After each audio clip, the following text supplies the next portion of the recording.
Be me, 25, just trying to navigate the absolute dumpster fire that is modern dating. My best friend, let's call him Jim, is basically my emergency contact for emotional support.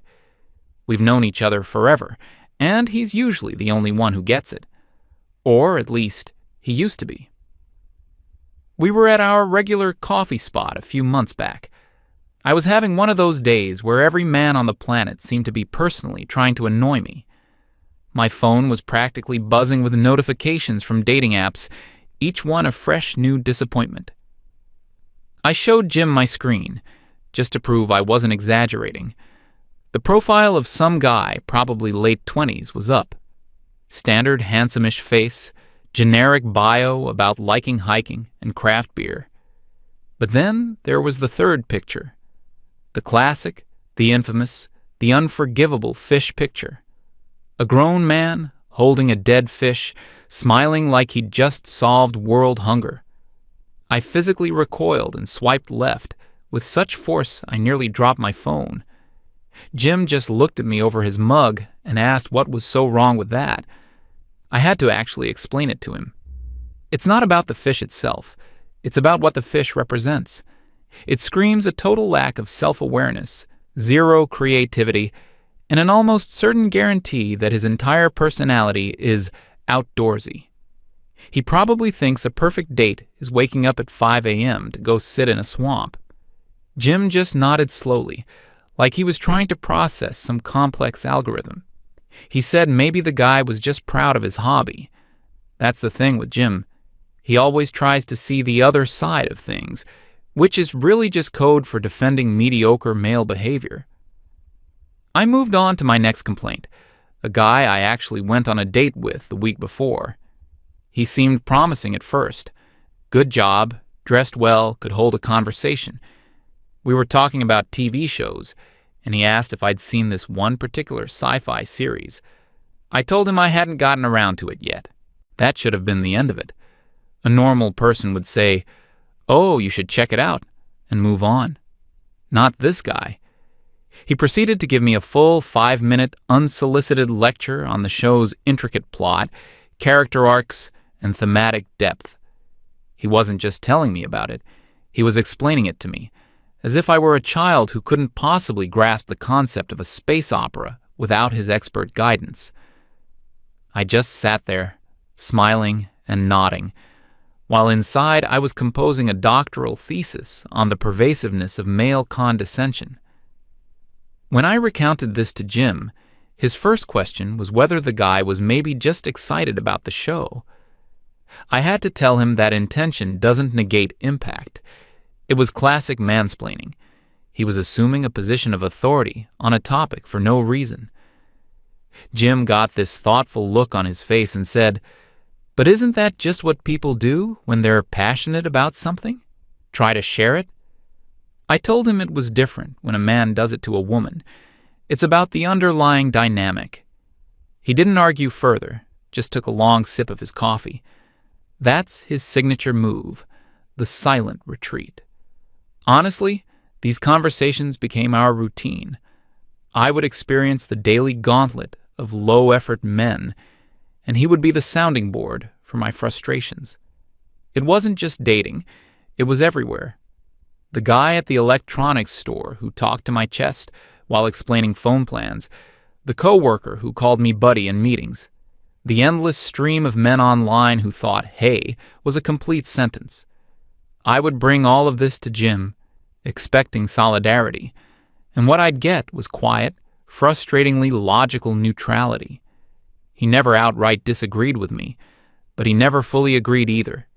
He'd just listen, nod, and occasionally offer some benign, unhelpful, alternative perspective. I felt like I was screaming into a void, but at least the void bought me coffee. The loneliness was the worst part. Some nights I'd just scroll through social media and see all these happy couples, people getting engaged, buying houses, adopting dogs, and here I was, stuck in a revolving door of men who either couldn't find me on a map of their own emotional landscape or thought feminism was a personal attack on their right to make bad jokes. I complained to Jim about this constantly. How was I supposed to find a partner when the available pool of men was so deeply flawed? He once asked me what my ideal man would even be like. I told him it wasn't that complicated. Someone who is emotionally intelligent, actively anti-racist and anti-sexist, understands his own privilege, does his own inner work, and is a good communicator. Also, he needs to be taller than me, have a good job, and a decent sense of humor. It's not that big of an ask. Jim raised an eyebrow. Sounds like you're looking for a unicorn. I told him I was just looking for a decent human being who had read a book. The conversation then drifted to his own life. He was always so private. He never seemed to date much, or, if he did, he never talked about it. He spent most of his free time with his friends. It was always this vague, faceless group.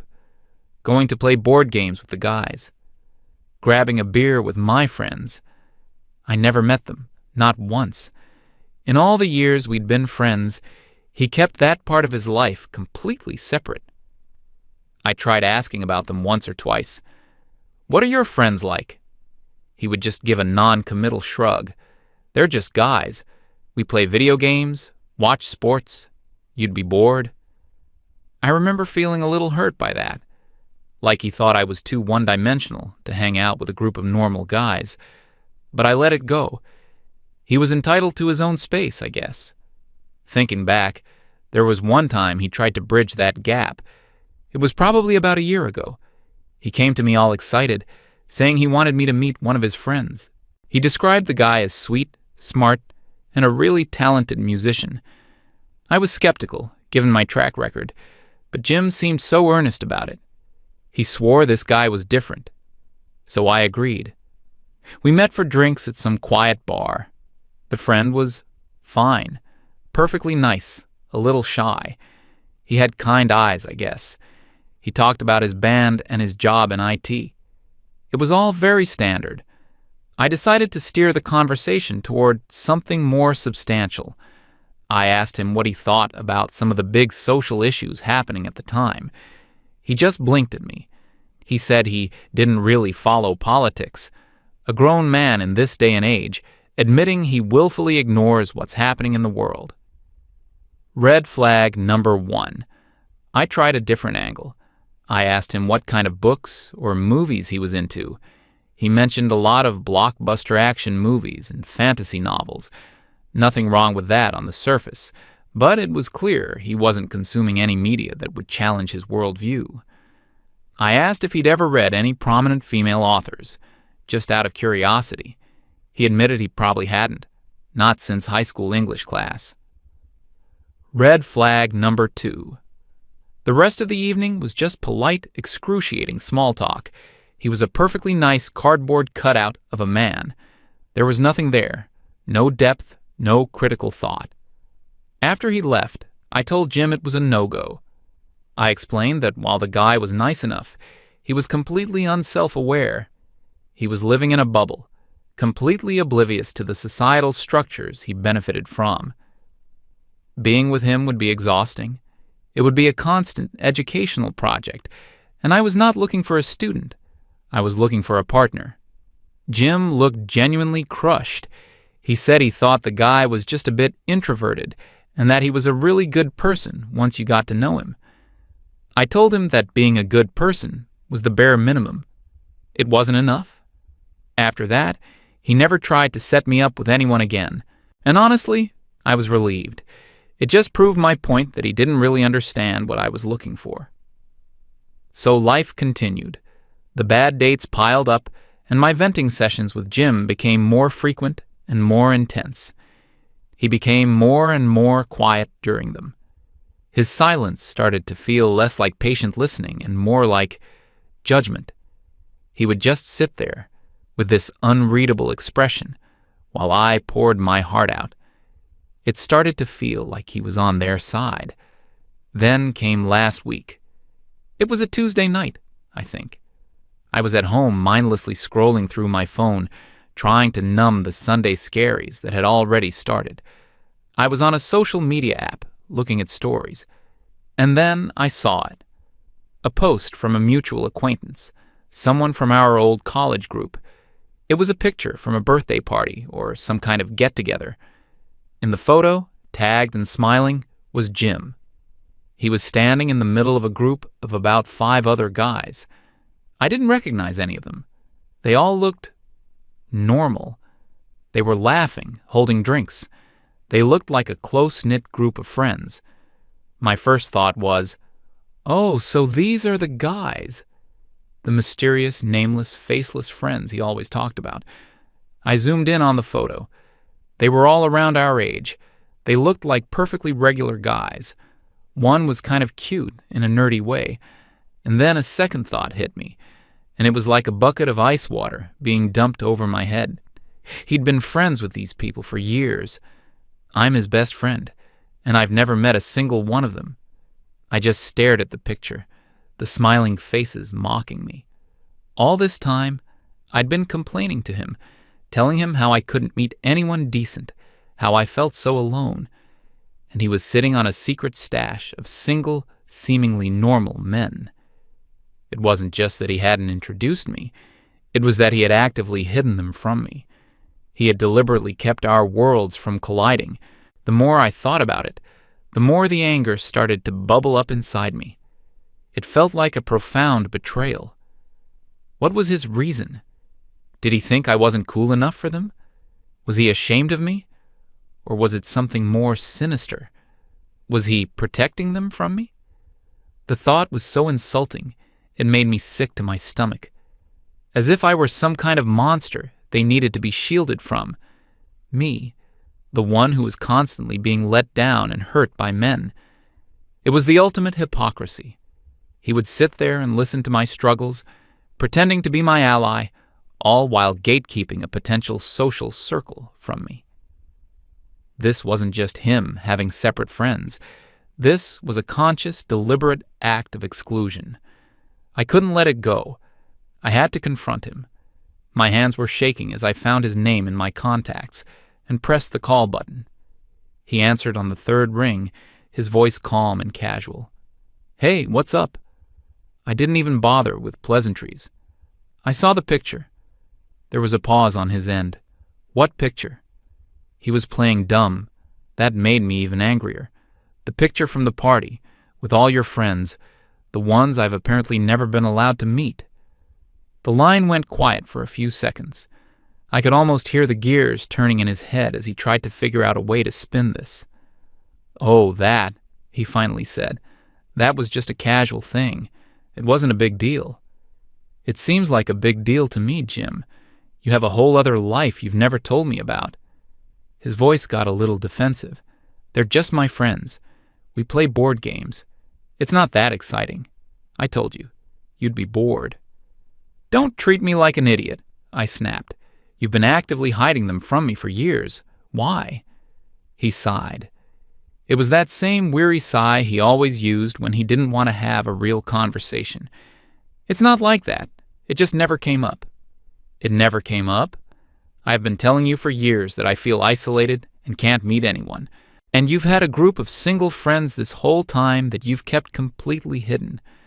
How does that not come up?" He didn't have an answer. He just mumbled something about how they're different worlds. The sheer audacity of it was breathtaking.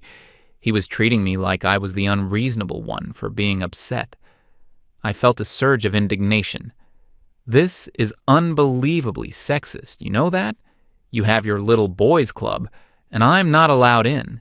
Is that it? Am I going to disrupt your male bonding with my feminine energy?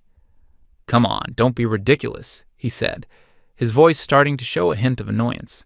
"No, you don't get to tell me I'm being ridiculous," I shot back. "You are the one who has been lying by omission for our entire friendship.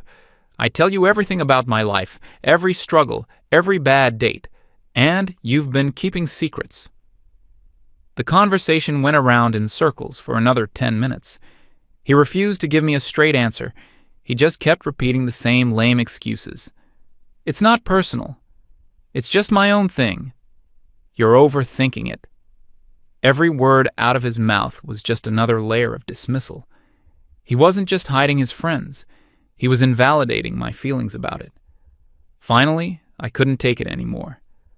"I can't talk to you right now," I said, my voice trembling with anger. "We'll talk about this later." I hung up before he could respond. I just sat there in the dark, my phone clutched in my hand. The feeling of betrayal was overwhelming.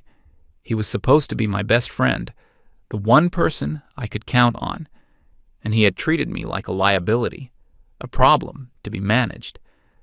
I thought about all the hours he'd spent listening to me. Was it all fake?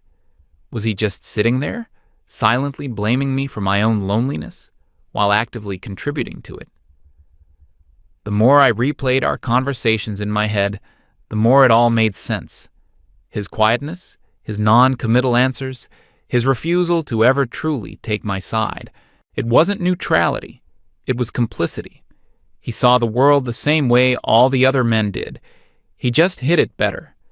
I felt foolish for ever trusting him. Then I remembered. Our mutual friend's birthday party was that weekend. He would be there. I would be there. And I wasn't going to let him get away with it.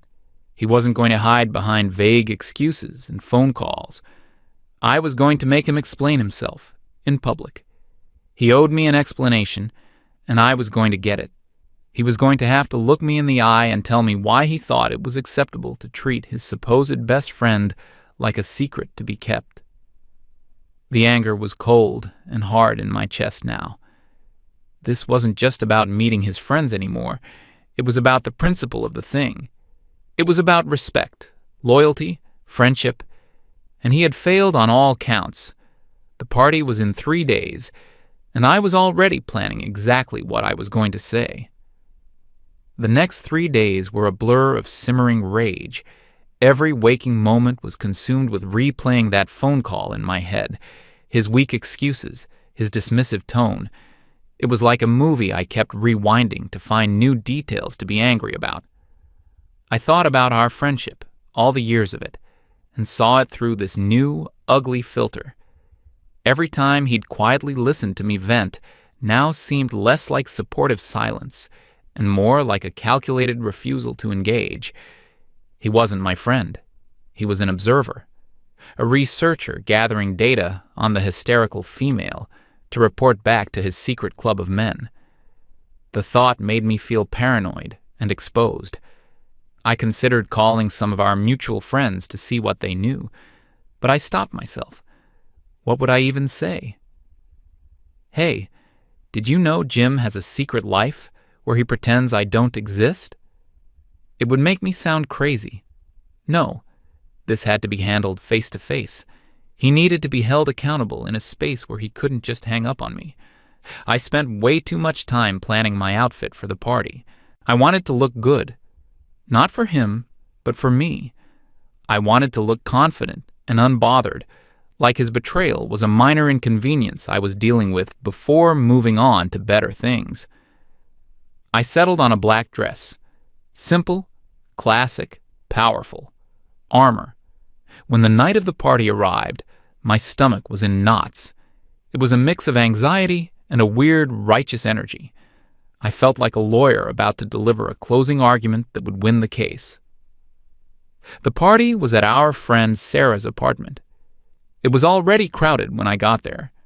Music was playing, people were laughing, and for a second, I felt a pang of sadness. I just wanted to be a normal person enjoying a party, not someone on a mission to confront her best friend. But then I remembered the photo, his voice on the phone, and the anger came flooding back, sharpening my resolve.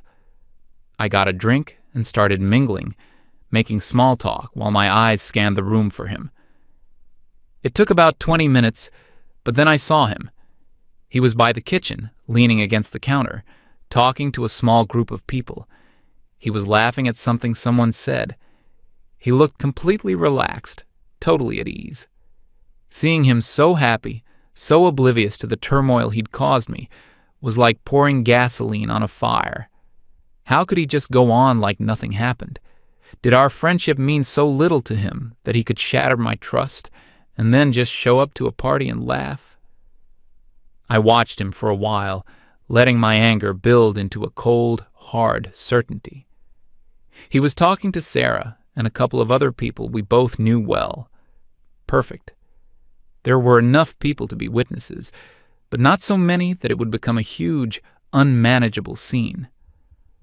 I took a deep breath, straightened my dress, and started walking toward him. It felt like everything was happening in slow motion. The music seemed to fade, and all I could hear was the pounding in my own ears. He saw me approaching and smiled, a real, genuine smile.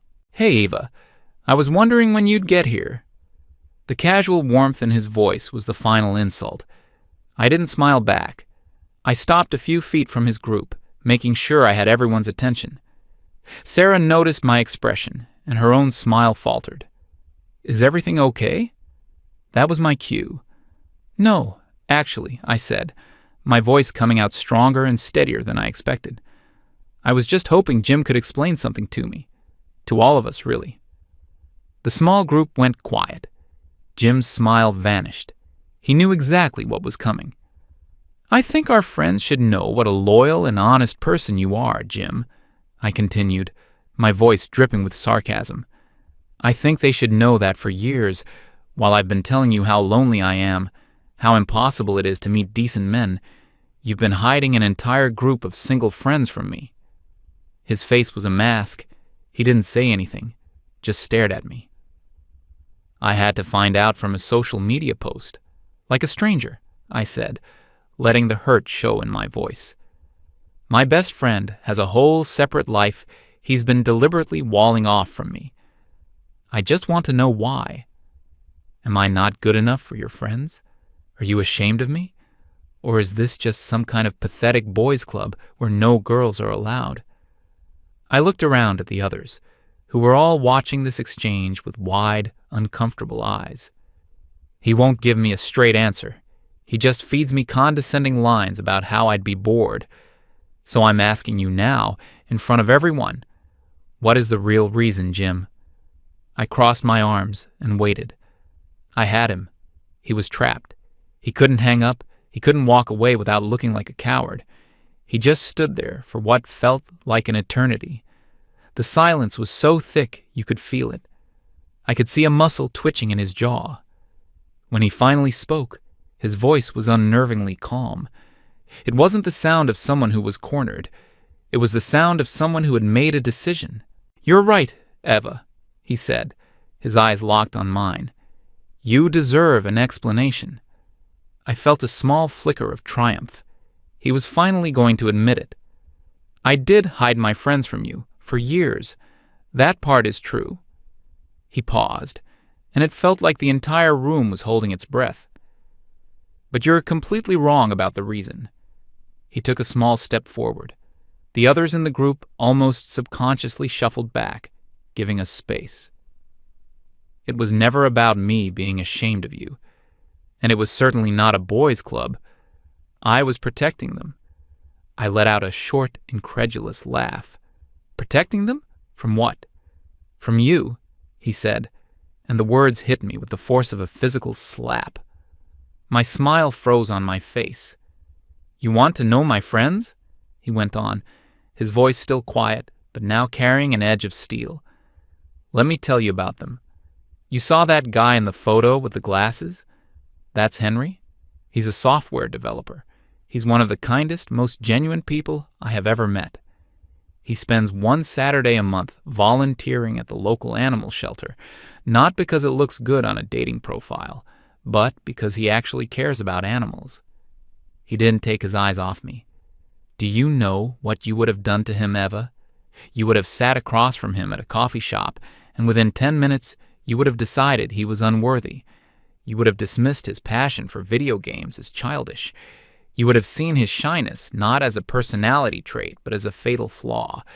You would have written him off, and then you would have come to me to complain about how there are no good men right after you'd thrown one away for not meeting your impossible, ever-changing standards." My mouth was dry. I couldn't form a word. "Remember that musician friend I introduced you to a year ago?" he asked. The question was rhetorical. He wasn't waiting for an answer. A good, gentle guy who just wanted to share his music with the world. You put him through an ideological purity test. You interrogated him on his political beliefs and judged him for not having read the right authors. You made him feel stupid and inadequate because his hobbies weren't academically approved by you. He told me afterward that it felt less like a date and more like a hostile job interview he was destined to fail. You crushed his confidence, and for what? So you could have another story about how men are uneducated? My face was burning. I could feel everyone's eyes on me. They weren't looking at him with disapproval anymore. They were looking at me. My friends are not your social experiments, Jim said, his voice low and intense. They're not subjects for your thesis on toxic masculinity. They're just people, good people. They have jobs, they have hobbies, they have insecurities, and they are trying their best. They deserve to meet someone who sees them as a person, not as a representative of their entire gender who has to answer for the crimes of the patriarchy on the first date. He gestured vaguely around the room, then back at me. You don't look for a partner, Eva. You look for a project, or a punching bag. You collect grievances like they're trading cards. You thrive on the disappointment. I think deep down, you don't actually want to find someone, because if you did, you'd have to stop complaining. And you don't know who you are without the complaint. Every word was a perfectly aimed dart, hitting every insecurity I had. So, yes, I hid them. I protected them from your judgment, from your tests, from your condescension. I listened to you complain for years, hoping you'd eventually realize that the common denominator in all your failed relationships was you. But you never did. You just got angrier and more bitter. He finally took a breath. My loyalty is to people who deserve it, to friends who support each other without tearing others down. I chose them over your endless, exhausting negativity. It was not a hard choice. He finished speaking. The silence that followed was absolute. I opened my mouth to say something, to defend myself, but nothing came out. What could I say? He had used my own history, my own words, as evidence against me. He had taken my narrative and ripped it to shreds in front of everyone I knew. I looked at Sarah. She was staring at the floor. I looked at the other faces in the group. They wouldn't meet my eyes. There was no sympathy there. Only a dawning, horrifying understanding. They had all heard my complaints for years, too. And now they had just heard the truth. I felt naked, humiliated. Jim just looked at me for one last moment, his expression not angry anymore, just sad and tired. Then he turned around, said a quiet, "I should go," to Sarah, and walked out of the apartment. The door clicked shut behind him, and it felt like a final judgment. The spell was broken. The music seemed to start up again, but it sounded distant and muted. People started talking again, but in hushed, awkward tones. No one talked to me. My little group of witnesses just sort of melted away, finding other conversations to join. I stood there alone in the middle of the room, my drink still in my hand. My armor was gone. I just felt cold. I stayed for another 10 minutes, a monument to my own social destruction, before I couldn't take it anymore. I put my untouched drink down and walked out without saying goodbye to anyone. The walk home was a blur. The city lights were just streaks of color through the tears I didn't even realize I was crying. He was right. He was right about everything. The thought was a bitter pill to swallow. In the days that followed, the silence was deafening. My phone didn't ring. My text to Jim went unanswered. Even my casual messages to other friends from the party were met with short, polite, but distant replies. I had been so worried about him excluding me from his world. In the end, I had gotten myself excluded from my own. I had no one left to complain to, no one to vent to. There was just me and the quiet, uncomfortable truth of what I had become. I was the toxic one. I was the red flag. And I was completely, utterly alone.